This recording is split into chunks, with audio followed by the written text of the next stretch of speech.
We used to call this live at 5, but all right, welcome. Good afternoon, everyone, once again. My name is Craig, and I've got some great information tonight. I'm bringing to you. I have two ladies, young ladies with me tonight. If they feel like they want to introduce themselves, they are more than welcome. Hello, it's Sherry. All right. Hi, it's Michelle. Got Sherry and Michelle. Now, you may be wondering out there in internet land why you cannot see their faces. Well, currently, we're not able to show their faces until we get some paperwork straightened out. Until then, you definitely will hear their voices. All right? And so tonight, we're going to be talking about what are we going to be talking about?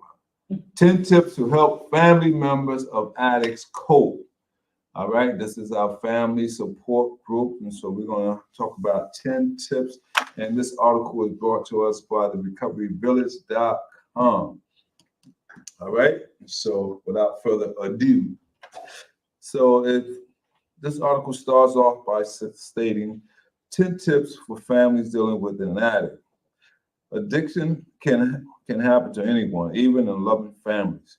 When an addiction develops, family members and friends are also often directly impacted by the addiction.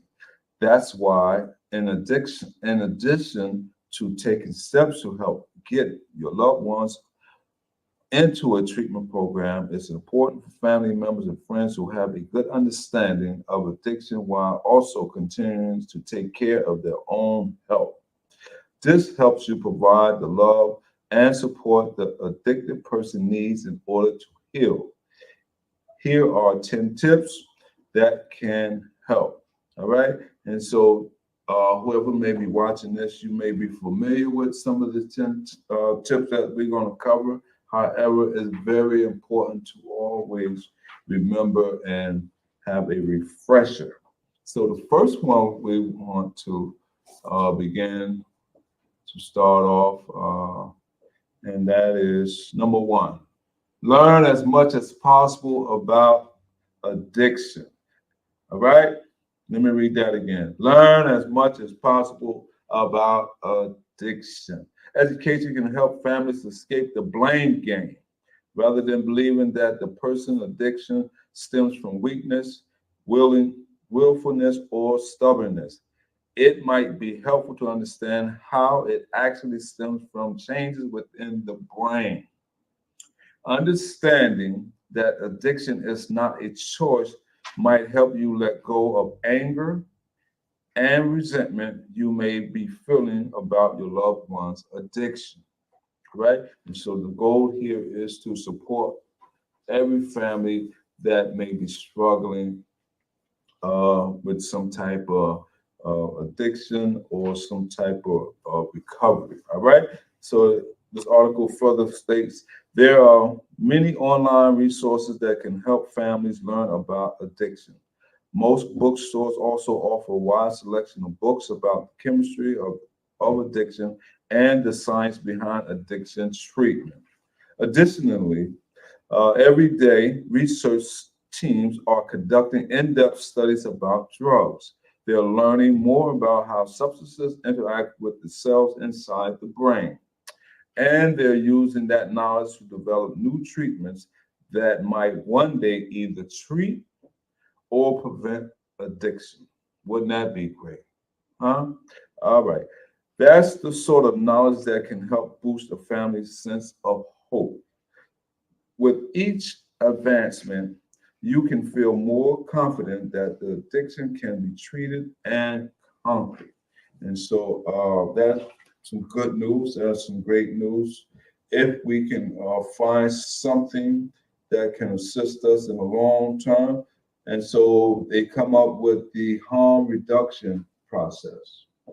And so that's another way that scientists and all those who are doing the in-depth studies are trying to combat the addictions. So they're using harm reduction. If you're not familiar with harm reduction, that's been around for a while, but it's getting more prevalent, getting more notoriety, either through methadone, which has been around forever, it seems like, Vivitrol, Suboxone, and things of that nature. All right. Anyone would like to read number 2? I'll read. Okay, great. Number 2, connect with understanding peers. It's not always easy to live with or support someone who has an addiction. As research points out, addiction in a close relative can serve as a stressful life situation that persists for years. And that long-term dysfunction can make it hard for families to communicate clearly. There can be a block of mistrust between every member of a family touched by the addiction. Connecting with peers can help, particularly if families use a well-established trusted program like Al-Anon or Al-Ateen. The goal of these programs is to provide help for families of those living with addiction. They also provide a safe, non-judgmental space where family members can learn, discuss, and cope with an addiction unfolding in their midst. People go to the meetings like this for all sorts of reasons, but one survey found that many participants were drawn to meetings in hopes of finding help with finding a better quality of life, having fewer problems with the addicted person, lowering levels of stress, improving psychological health. These are lofty goals, but meetings really can help. By going to a meeting and listening to other family members, feelings of isolation and doubt may begin to fade. Families may also get the skills they need to better handle the interpersonal problems they're facing. These meetings can help families learn how to deal with a loved one's addiction. All right. And so that's some good stuff right there. Connect with understanding peers and also family members who may also be going through the same thing that you may be going through or I'm going through. And so there is a lot of support out there that I believe. A lot of times people are not clear of what a recovery support group or meeting look like and what it entails. And so you will have to be the judge of that. I can give you some insight. Most groups are non-judgmental. Have you ladies ever been to besides this setting? I attended online for Online. NA. And There, everything's non-judgmental. You can share if you wish. right. So there is a lot of interaction that can happen. Absolutely. And so, what about you, Michelle? Online, I haven't done online. I've done, I've come to the AA classes here twice. Here? Yeah, we did. Y'all come here? Yeah, they came here. Oh, I never knew On that. our days off, wasn't it? I think, yeah. Yeah, on our days off. Oh, that was nice. I didn't I think know I that. came, how many did you do? I don't know. I came to one by myself and then I think we came to 2 together. I haven't done NA, but I need to do that. I have to do. Yeah, it's a little similar. One is more strictly narcotics, the other is more alcohol related, but it seemed like I've been both. And so my preference being that my drug of choice was drugs as opposed to alcohol. And so, but one of the things is that by hearing people share their stories, it made me feel like I wasn't alone. I wasn't all by myself, you know. Well, when we went into that program, when we went in, I had never been. I dropped my son off a million times. Never knew what he was going in for, never knew what it was about when I came in. It was very spiritual based, and that I kind of like that. Plus, I mean, I don't know if that would turn some people away or not, but to me, Yeah. I connected to, and they were so willing to, like, open, and I connected and I felt every single one of them. I felt like, even though I don't have an addiction, Right. I felt connected to them in a way because of all, like, it's all in the healing process. Yeah. Learning to do this is self-healing. It definitely has been a journey for me. So that is the same journey, a lot of the same journey that people are doing once they stop those drugs and they start trying to heal. So we're healing as mothers that lost kids too. Yeah. So our hearts goes out to both of you. My heart goes out to both of you. Thank you. And so, yeah.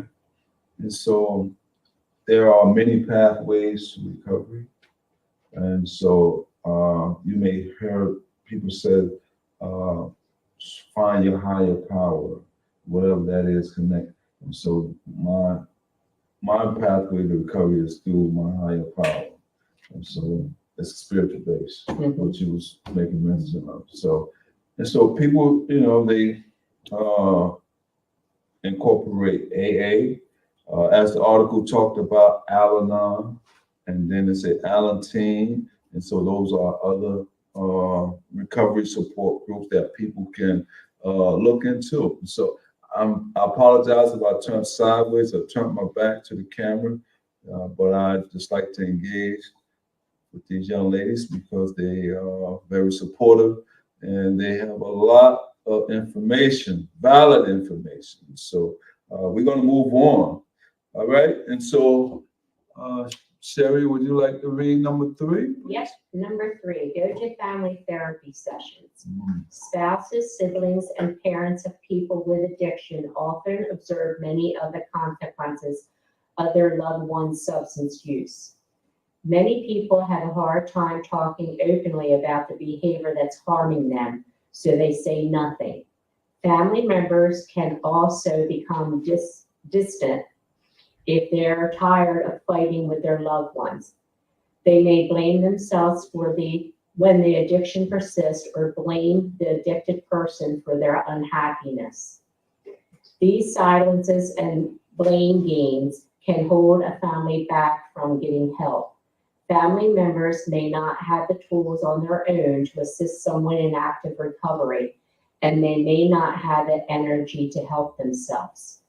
Family therapy programs are designed to break down distrust and guilt by giving everyone a chance to feel heard. These programs can help family members understand themselves and each other and work through conflict in a healthy way. Families once defined by anger and addiction can grow into tight-knit units that are able to support one another through honest communication and healthy boundaries. Family therapy sessions can take time, and it can be tempting to skip a session, particularly for families with a number of conflicting appointments and agendas. However, this work is vital to the mental health of everyone involved, so meetings should be attended whenever possible. I can say personally that family therapy is good because there is less argument and fighting. Okay. It seems to be like if there's a therapist or another individual there, you're kind of more respectful for each other and allow each other's, to talk, and if something is bothering someone, they have a chance to really open up and then really express it. That sounds great. And then there's, some individuals that will just sit there and stew until it's time, until they may not agree with you, but everybody has their own opinion. Absolutely. I have my own opinion of my son's addiction. My husband had his own and still has his own, which we don't agree on. Right. His theory is if you don't pick up, you're not going to become an addict. Okay. Mine is there's trauma, there's mental health that goes along with it. Yeah. And through the education and therapy, I know more. Yes. Nice. I see a lot of people post on, different social medias. Oh, well, this person shouldn't have done this person shouldn't have done that. And I have to hold my tongue sometimes because it gets me so angry that people don't want to believe that there's mental health and they've never been in that situation and never think that they will be in that situation. And, unless you walk that path and you're in those footsteps, you don't know how you're going to react. Absolutely. And it's so true that about family therapy or therapy in general, there's so much taboo You know, people are so, you know, stereotypical about mental health and getting healed or the possibility of people getting better. Mhm. And so that's great that you said that, you know, that some people have their belief set or mindset of what it should be or what, you know, or what method will work and what doesn't. Mhm. But I'm on the open mind perspective that um, if you allow the professional people to assist us in the process, we can get a greater understanding Correct. of how to help one another. And, you know, even with my granddaughter, she was 3.5 when my son passed. She knows that he's not around and, you know, so forth. Mhm. And she holds a lot of stuff in just like my son did. Wow. So I took her to therapy when Good. she was 4.5, almost 5. Okay. And I had discussed with the therapist ahead of time, you know, I don't have a problem with her going in. I don't want her to be able to hold everything back. I talked to her. Nice. I said, so we let her decide if she wanted to go in by herself. Okay. And she did. Did she? Yes, she did. I went in at first and she explained what she was going to do. Mhm. And she did like art therapy. Nice. And she was fine. She came back out and she did tell me because I am her guardian. Okay. And Good. she says, she's adjusted very well, whatever you have been doing since you've had her. Mhm. You know, you've kind of prepared. She knows that her dad's gone, Mhm. but you didn't tell her, oh, he was bad because he was doing drugs or anything like that. How it was explained was her mother and father were having some health issues and they needed to be away to get better. Mm. And that's how we've always addressed it. There's going to come a time that when she's older and she can understand Absolutely. is when I will sit down and tell her. Yeah. I like that method or strategy. And she went like Yeah. 3 or 4 times and the therapist said she doesn't need to come back. Oh, She was says wondering. that, Yeah. she said that she's adjusted and, you know, she had her draw pictures and she says, I want you to draw a picture of your family. Mhm. Well, she drew me, Papa, her uncle, her, and the animals. And she says, where's your, you know, do you have any brothers or siblings? She says, yes. She says, but they don't live with me and Papa's in heaven. I see my brothers and siblings on, you know, weekends. Mhm. Mhm. So she knew who the connection Yeah. was and she knew what was going on. Nice. Relationship Mhm. is key. Yeah. I mean, it's hard when she's in school, when they do different projects, like Father's Day comes up, Mother's Day comes up, even though her mother is still around, Mhm. you know, I always address it with the teacher in the beginning of the year, just so they're aware that if they're having a career day or they're talking about Father's Day, Mhm. just to be on the lookout because her father's not here. Yeah. So. It's good that she has support, Mhm. you know, that she can always rely upon and lean on, you know. when she And they're never faces too it. young to go in and talk and do art therapy. Absolutely. See, this is the great stuff. Mr. Sariano, how you doing tonight?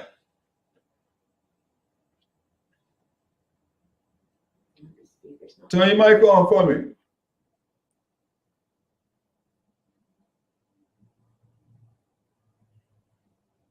It's on. Turn your mic on. Hit the button, you know, with the microphone. Just tap it. There you go. How you doing?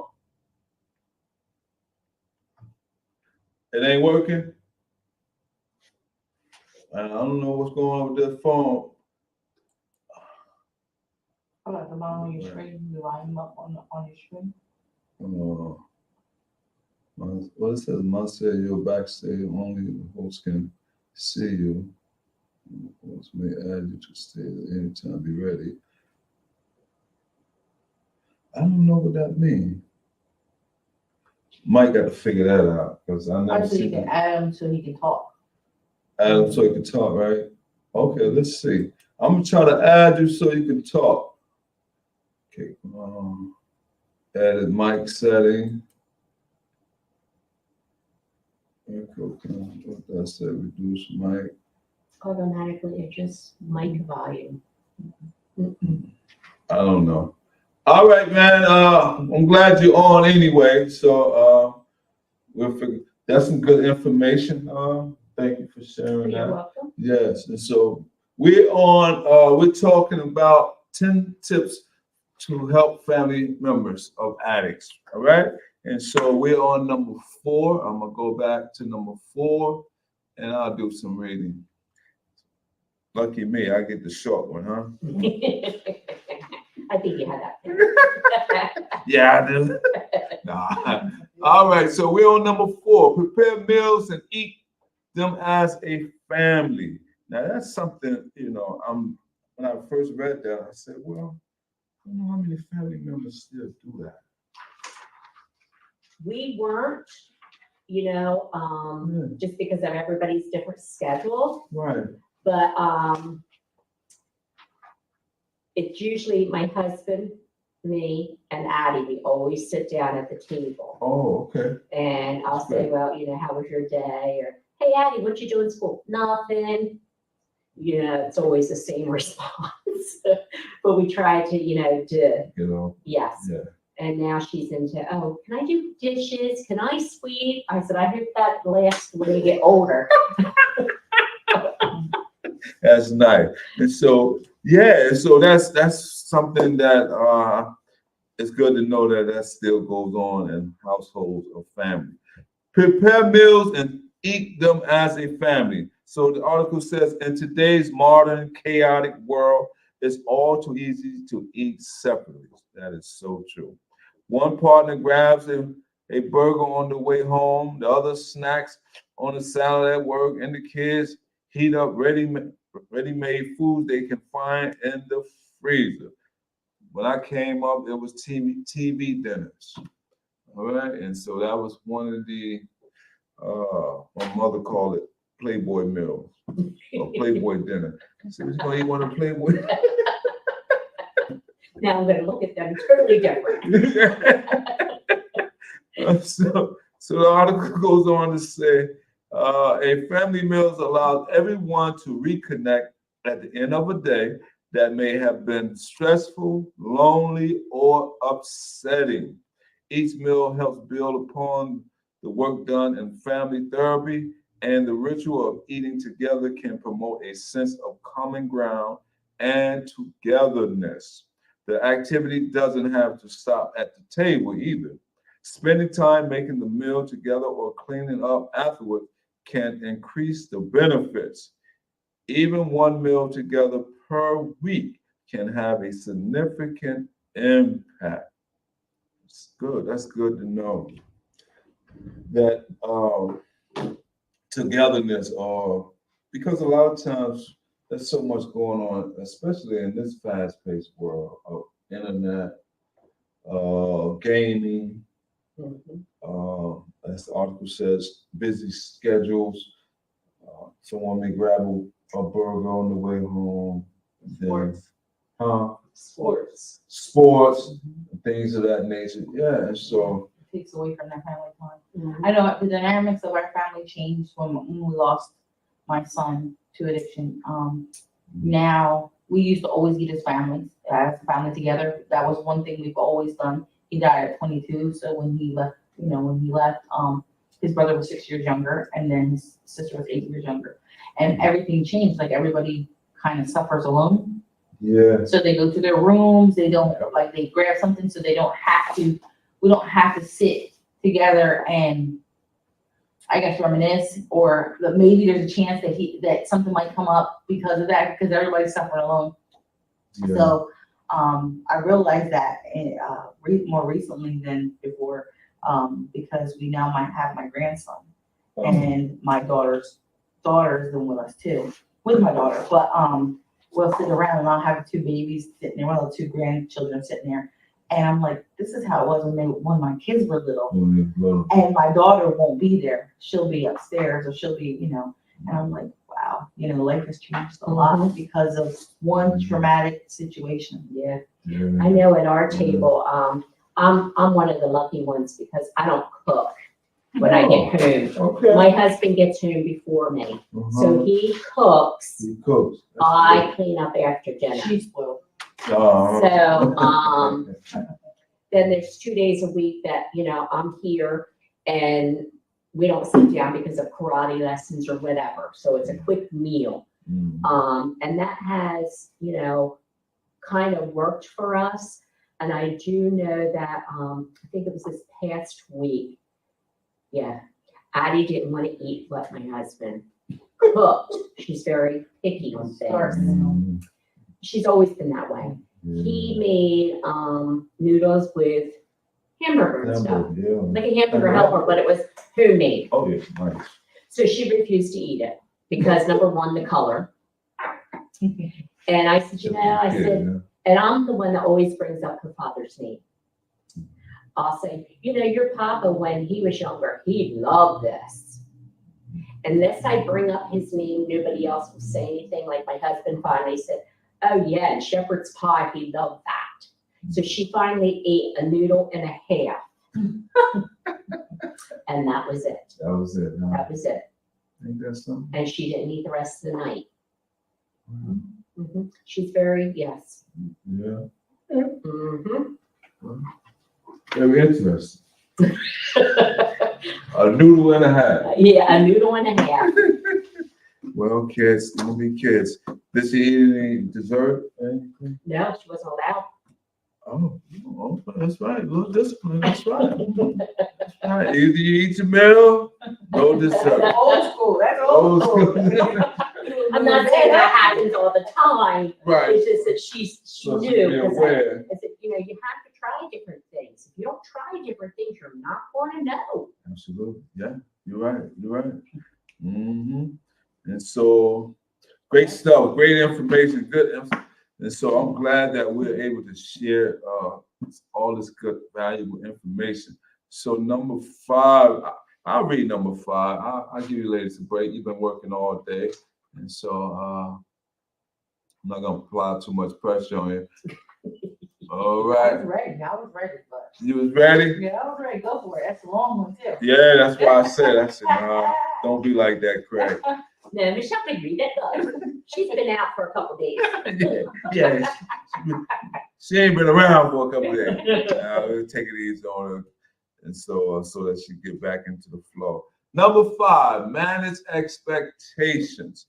The article says when a person enters addiction treatment and the family embarks on the recovery journey, the sense of hope everyone feels can be exciting. Finally, the addiction issue is being addressed. Finally, things will get better. Unfortunately, it can take a long time for the behaviors and patterns associated with addiction to really change. The person may hold on to old habits or become frustrated with the recovery process. Sometimes that slow shift leads to disappointment.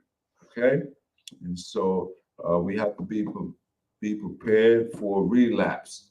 Relapse is part of recovery. And so oftentimes people don't get it the first time because of situations or frustrations or whatever may come up. But we have to be able to be mindful of expectation. All right. It says a relapse can be especially disheartening. In these moments, it can be helpful to remember that relapse does not mean failure for your loved one or for you.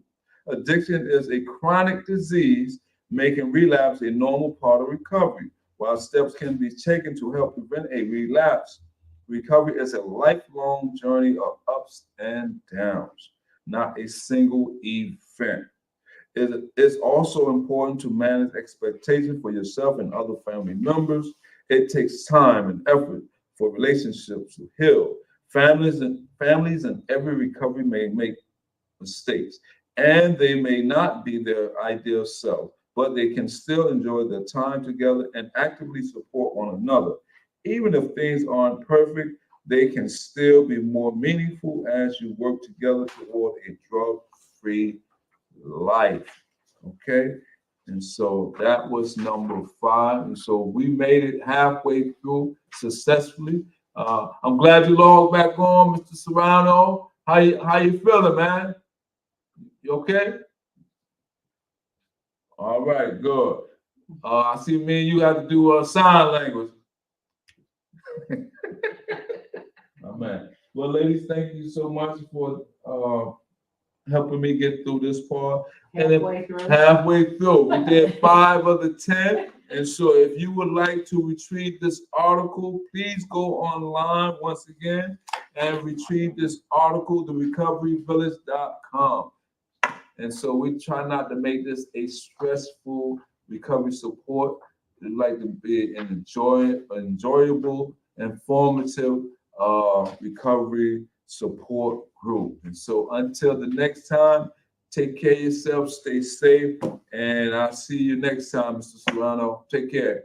Good night. Good Thanks for night. logging on. Bye. All right.